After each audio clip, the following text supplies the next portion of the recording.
এখানে শেষ নয় পেজটা যখন আমাদের খোলা হয়েছে তখন থেকে কিন্তু একটা গরম ওয়েদার ছিল, যেই কারণে কিন্তু যে কটা প্রোগ্রামে এসেছি অনেকটাই কষ্ট হয়েছে।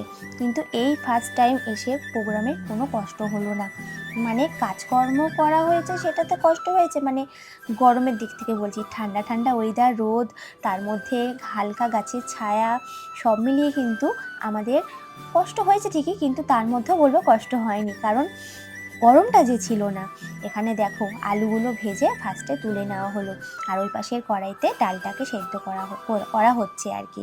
তোমাদেরকে একটা কথাই বলবো, এই ভিডিওগুলো প্রচুর পরিমাণে শেয়ার করো, যাতে করে মানুষ সাহায্যের হাত আমাদের দিকে এগিয়ে দেয়। আমরা এতদিন ধরে ভিডিও করছি, কেউ না কেউ কিন্তু স্পন্সর করেছি, তবুও আমি বলবো আরও অনেক ব্যক্তি আছে যারা অনেক এরকম মানুষকে সেবা করতে চায়, মানুষের জন্য কিছু করতে চায়। আমি চাই এই সমস্ত ভিডিওগুলো তাদের কাছে পৌঁছাক, আর তারা আমাদের কাছে এসে যাতে মানুষের সাহায্য করতে পারি, তার দিক থেকে আমাদের একটু সুবিধা হয়।